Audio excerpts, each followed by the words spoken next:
Okay, hey friends out there, Rob here. Today I want to talk to you about the Tascam Model 12 versus the Tascam DP24SD. I got a question recently that asked about these two different recorders. I wanted to know which one I would recommend in a particular or given situation. I think that it's very specific on what you're doing because there is a lot of overlap, but they both do things very differently. If you'd like to hear about that now, stick around, we're about to do it. Let's say you've got $600 or $700 in your pocket and you want to pick up a mixer that can do quite a lot. You narrowed it down to portable studio recorders other than just live track recorders or multi-track recorders. And you kind of have your eyes set on things like the Tascam Model 12 and then the Tascam Portable Studio. You're worried a little bit about the Portable Studio, the DP24SD, the DP32SD, because you think that they might be a little bit older and maybe they're just not as good or up to snuff, or maybe you just want to know what the differences are. I'm going to answer those questions today and talk about the two different series, but specifically I'll be talking about the Model 12 and the DP24SD. Although there is a lot of carryover between these two, however, I think there's more variation in the model series between the 12, 16, and 24 than there is in the DP series between the 24 and the 32. Let's set up the stage here. The biggest difference between these two recorders or the two series is that the model series is a live recording series, live recording mixer and multi-track recorder, whereas the DP series, the Digital Portastudio series, is a literal portable studio.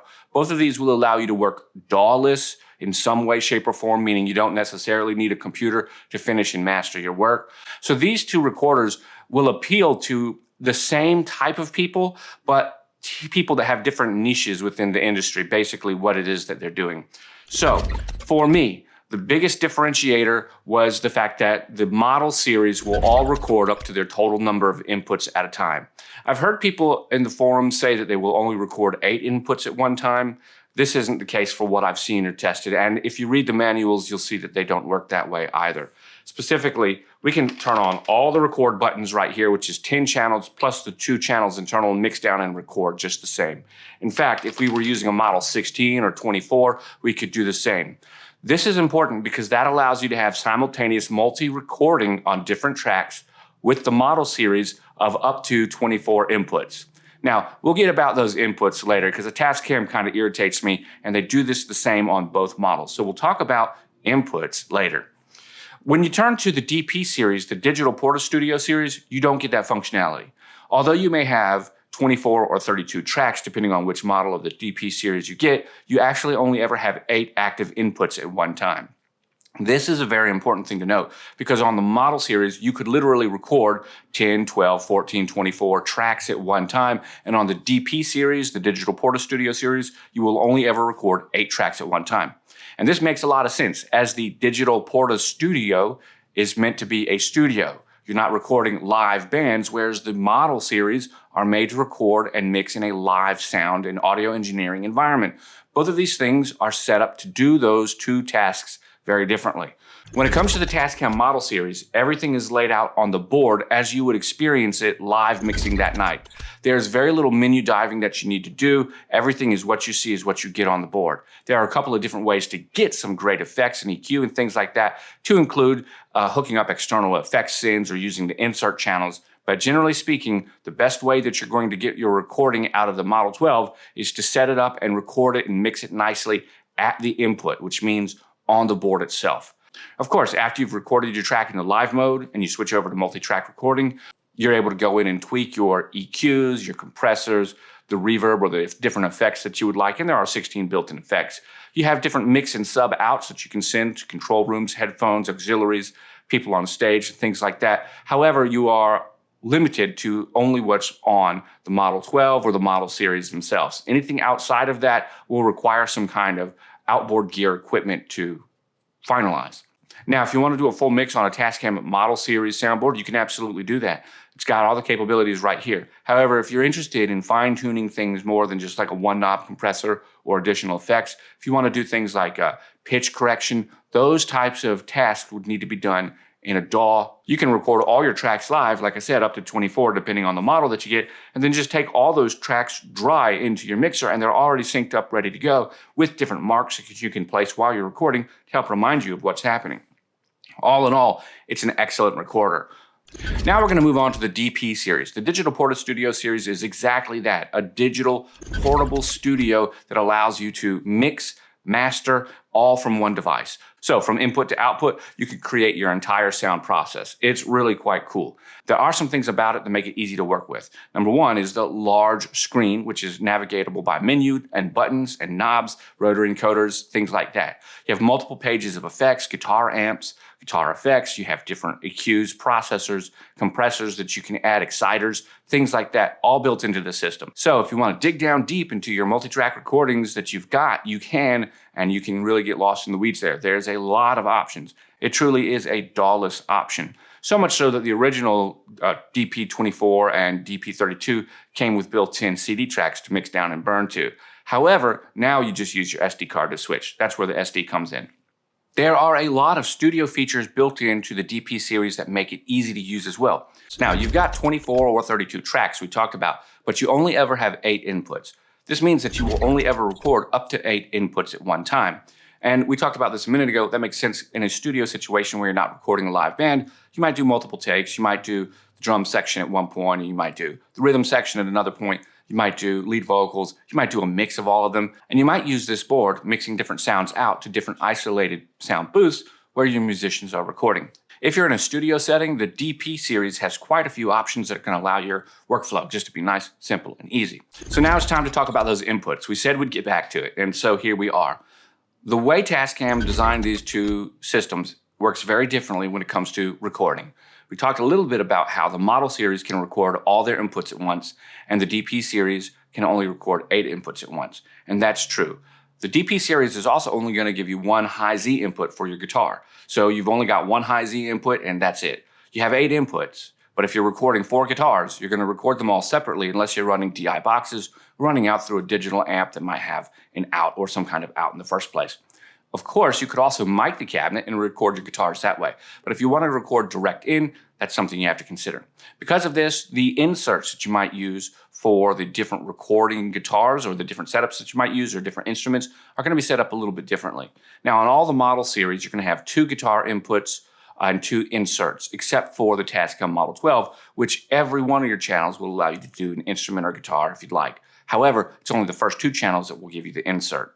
The inserts allow you to use different effects and pedals that get inserted between the guitar signal and the gain so that you can have that as it's going in instead of having to add the effect later. Also, it saves you from having to use an additional channel to do an additional send of reverb or some kind of special effect that you might use. The other thing that it's important to notice is that when you're looking at the tracks, Tascam also does the tracks very, very weirdly. This is the same across both of them. Let's take the DP24SD as an example. You have 24 tracks that you can record to. That sounds like a lot, right? So check this out. You actually get 12 mono channels as well as 6 stereo channels. That's 24 total channels, but actually only 18 tracks. Crazy, right? You can still only record 8 inputs at any one time. Did you really get 24 tracks? No, not really. You got 24 inputs. It is true you could use those stereo tracks as separate mono tracks, but you don't get 2 separate mono tracks. You get 1 mono track. That's all you get. So if you break those stereo tracks down, you just get 1 mono. You lose those additional tracks. And let's move over to that. When you get to the Tascam series, they did it as well. So this is the Model 12. It's got 12 channels, right? No. Yeah. Sort of. On the Model series, for some reason, Tascam decided that the main mix, which is always recording, which is a handy feature, but it's also 2 of your inputs because it's a stereo left and right channel. This is the same for each of the model series, the 12, 16, and 24. Bear with me for a second.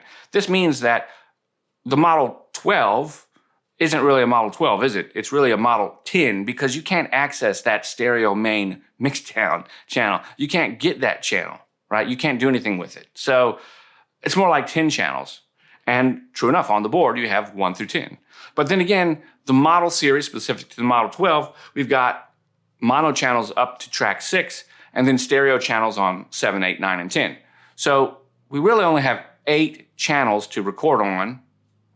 1, 2, 3, 4, 5, 6, 7, 8 is a stereo channel. 9 and 10 is a stereo channel, but if you were to count them as one input, 1, 2, 3, 4, 5, 6, 7, 8. It's just 8 inputs that you're going to get to record to. And then 9, I guess, if you wanted to include that stereo mix down that you can't actually use. Makes a lot of sense, doesn't it? Not really. In fact, Tascam knew this so much because on their DP series, they didn't call it the DP24 or the DP32 and just give you 22 tracks plus a stereo mix. They gave you full 24 tracks, and they also gave you the mix for all the buses as well as the main. I mean, do you see what I'm saying? That wouldn't make any sense, and that's exactly what they've done. I think we're getting cheated here a little bit. There's some other place where I think Tascam is kind of pushing the envelope with what we could do. The model series is made to be a live recording series. Where's the 32-bit float?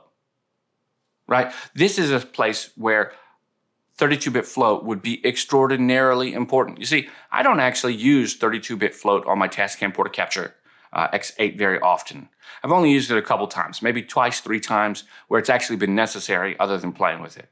And those times that I've done it are usually at weddings where I'm trying to record something and I can't be around there to monitor it and I have no idea what they're actually going to do. Most of the time I'm recording live and sending a live stream out anyway, so I have to set my levels in the first place because 32-bit recording does not help you when you're recording and streaming live, because if the input to your live stream is bad, if the levels aren't set, the 32-bit won't do anything until after it's over where you can recover those levels. So no matter what, good sound engineering can't be avoided just because of a digital technology. You have to do it right in the first place. Here on the model series is a place where they should have included 32-bit recording, because where else would it be so helpful if you didn't accidentally set your levels wrong during the live recording they expect you to use this on, whereby now you could go back afterwards and recover all of that with the 32-bit float that it was recording on each channel.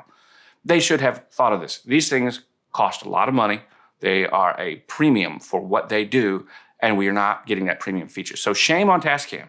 This is a feature we truly should have had. Okay, one final thing you need to know about is Tascam's update schedule.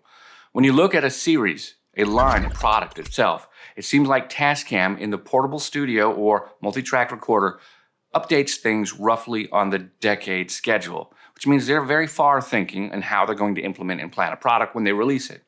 During that time, they plan to continue to update the firmware of that product throughout the lifetime of the product, with it becoming much more sparse at the end of the product lifetime. So after 3, 4, 5 years, you get fewer and fewer updates. This is when Tascam will update a feature revision of the hardware and bring it out a version 2. But they don't generally talk about it as a version 2 because they don't want to make the purchasers of the original one think they don't have something that still works properly. With the DP series, there have been 2 updates, of course, from the original DP24 and 32 to the updated DP24SD and DP32SD. These gave you additional features, and they did upgrade some of the hardware. The model series has the most updated hardware because it's the newest. It also has the new HDDA preamps. These high-definition digital audio preamps work great whether it's an analog or digital processing pipeline that you're working for. It doesn't mean that the preamps are digital. It means that they're updated to work with digital boards as well as analog boards, and it means that they have extraordinarily low self-noise, so you don't get a lot of hiss and crackle from boosting the gain. In fact, that's one of the #1 features of the HDDA preamp. So if you want that and you want the upgraded circuitry, you're going to have to get the model, because the model is the hardware that has that stuff. So, was this helpful? Did you get anything out of it? Do you know what you want? If you did, like, comment, and subscribe down below. Let me know how you liked the video. If you have a question, ask it. Hit that subscribe button and I'll answer it. I don't answer questions for people that aren't subscribed. So hit that subscribe button. And I know if you're subscribed or not because I see the little icon in YouTube Studio by your comment or question. So it's literally that simple. If you'd like to continue to support the channel, use those Amazon links. Hit me up over on the members. Send me a super thanks, and I will catch you guys on the flip side. Bye for now.